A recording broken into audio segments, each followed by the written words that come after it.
Hello doctor साहब, मेरा नाम है रूमा गुप्ता और मैं ग्रेजुएट कर चुकी हूँ। मेरा सवाल है कि अगर एक मुस्लिम लड़का और एक हिंदू लड़की शादी करे और अगर ऐसा हो कि वो मुस्लिम लड़का हिंदू लड़की के घर में नमाज पढ़े और वो हिंदू लड़की उसके घर में जाकर पूजा भी करे, तो ये क्या जायज़ है या नाजायज़ है?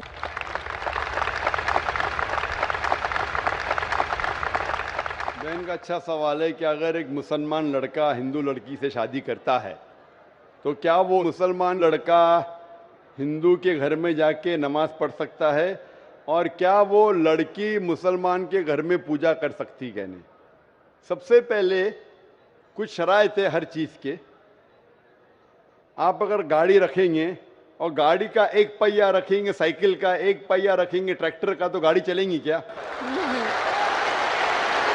नहीं चलेगी। या चारों साइकिल कर दो या चारों ट्रैक्टर कर दो।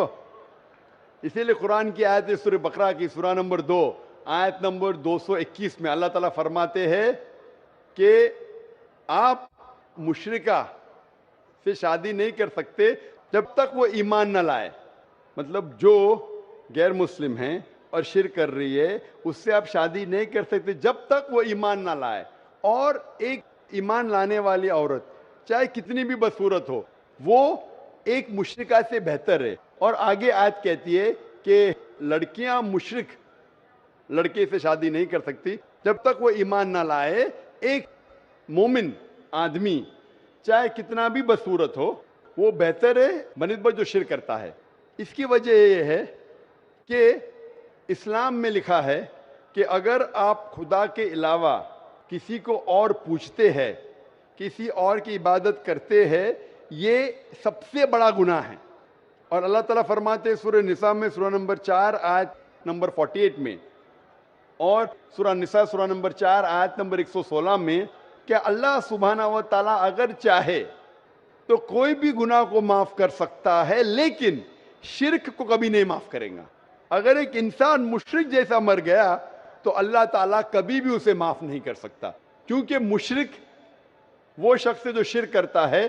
और ये सबसे बड़ा गुनाह है, क्योंकि हमारा खालिक, हमारा मालिक, हमारा ईश्वर, हमारा खुदा, हमारा भगवान, अगर हम उसको गाली देंगे, ये सबसे बड़ा गुनाह है। जिसने हमें जिंदगी दी, जिसने ये सारी चीजें हमें दी दुनिया में, अगर हम उसको गाली देंगे, उसके अलावा किसी और की इबादत करेंगे, ये शिर्क हुआ। तो इसीलिए इस्लाम में इजाजत नहीं है कि एक मुस्लिम लड़का या लड़की कोई मुशरिक लड़का या लड़की से शादी करे, ये इजाजत नहीं है। जहां तक के सवाल है क्या एक आम मुसलमान हिंदू घर में नमाज पढ़ सकता है, अगर उसके सामने कोई मूर्ति नहीं है तो वो नमाज कहां भी पढ़ सकता है, अगर जगह साफ है। हमारे रसूल मोहम्मद सल्लल्लाहु अलैहि वसल्लम फरमाते कि सारी दुनिया, सारी धरती मोमिन के लिए मस्जिद है। यानी सारी दुनिया आप कहां भी नमाज पढ़ सकते, देखना चाहिए कि साफ है, आप नमाज पढ़ सकते। तो ये आप जाके अगर हिंदू का घर में जाते हैं और वह साफ है, कोई मूर्ति आगे नहीं है, तो नमाज पढ़ने में कोई हर्ज नहीं है। जरूरी नहीं है कि आपको शादी करना चाहिए फिर आप नमाज पढ़ सकते, शादी करने की जरूरत नहीं है।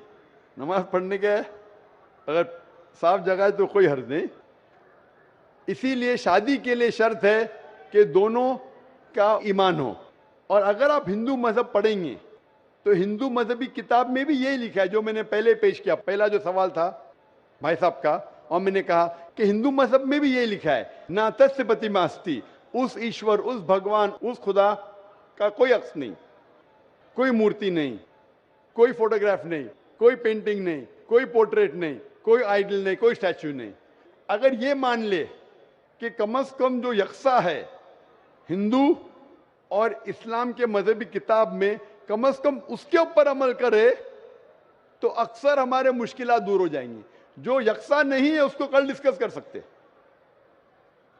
और अगर आप तहकीक करते हैं, तहकीक करते, हिंदू मजहब की किताब पढ़ते और इस्लाम मजहब की किताब पढ़ते, दोनों में लिखा है खुदा एक है, दोनों में लिखा है खुदा का कोई अक्स नहीं है, दोनों में लिखा है कि खुदा का कोई बुत नहीं है, दोनों में लिखा है कि खुदा के अलावा किसी और की इबादत नहीं करना चाहिए, दोनों में लिखा है कि आखिरी पैगंबर मोहम्मद सल्लल्लाहु अलैहि वसल्लम में دونوں میں لکھا ہے کہ شراب نہیں پینا چاہیے. میں حوالے دے سکتا ہوں اور میں تقریر ایک دیا ہوں, similarities between Islam and Hinduism.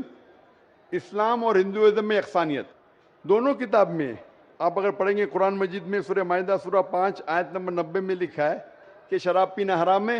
اب Manusmriti chapter number 9 verse number 225 پڑھیں گے, اس میں لکھا ہے کہ شراب پینا حرام ہے. قرآن میں لکھے سورہ مائدہ سورہ نمبر 5 آیت نمبر 3, سورہ بقرہ سورہ نمبر 2 آیت نمبر 173, سورہ انعام سورہ نمبر 6 آیت نمبر 145 اور سورہ نحل چیپٹر 16 ورس 115 میں حرمت علیکم المیتۃ والدم ولحم الخنزیر وما اہل لغیر اللہ بھی. کیا آپ کے لیے حرام ہے مرا ہوا گوشت, خون, سور کا گوشت اور وہ کھانا جس کے اوپر اللہ کے علاوہ کسی اور کا نام لیا گیا ہے. آپ اگر ہندو مذہبی کتاب پڑھیں گے اس میں بھی لکھا ہے کہ سور کا گوشت کھانا حرام ہے. اگر آپ تحقیق کریں گے کافی یکسانیت ہے. اسلام مذہبی کتاب میں لکھا ہے قرآن میں سورہ نور میں سورہ نمبر 24 آیت نمبر 30 اور 31 کے اندر حجاب کے بارے میں. عورت کو الحمدللہ حجاب میں ہونا چاہیے, سر سے ڈھکا ہونا چاہیے اس کا جسم, صرف جو دکھ سکتا ہے وہ چہرہ اور ہتھیلی تک کے. آپ اگر ہندو مذہب کتاب پڑھیں گے رگ وید بک نمبر 8 میں لکھا ہے اور رگ وید بک نمبر 10 میں بھی لکھا ہوا ہے کہ عورت کو اپنے سر کے پلوں کو ڈالنا چاہیے چہرے پہ. رگ وید میں بھی لکھا ہے کہ جب مرد کو دیکھے تو نظر نیچے کرنا چاہیے. یہ قرآن مجید میں لکھا ہے سورہ نور سورہ نمبر 24 آیت نمبر 30 اور 31 کہ جب بھی کوئی خاتون مرد کو دیکھتی ہے جو اس کا شوہر یا قریب رشتہ دار نہیں ہے, اور جب بھی کوئی مرد کوئی عورت کو دیکھتا ہے اور قریب رشتہ دار نہیں ہے تو اسے نظر نیچے کرنا چاہیے. تو اس طریقے سے آپ تحقیق کریں گے جو یکسانیت ہے اس کے اوپر تو عمل کرو. تو یکسانیت ہندو اور اسلام مذہب میں جو مذہبی کتاب میں لکھا ہے, لیکن افسوس کی بات ہے کہ مذہب کے ٹھیکیدار یہ چیز کا ذکر ہی نہیں کرتے. کیوں؟ اسی لیے میں حوالے دیتا ہوں. میں کوئی عالم نہیں ہوں, میں کوئی پنڈت نہیں ہوں, میں اپنے آپ کو طالب علم کہتا ہوں, لیکن میں ہمیشہ حوالہ دیتا ہوں. تو کسی کو بھی شک ہے, کسی کو بھی شبہ ہے تو گھر پہ جا کے چیک کر سکتا ہے, یا انٹرنیٹ پہ جائیے, آپ ٹائپ کرو, وید بھی انٹرنیٹ کے اوپر ہے, قرآن بھی انٹرنیٹ کے اوپر ہے, ٹائپ کرو, ریفرنس ٹائپ کرو, آپ کو حوالہ مل جائے گا.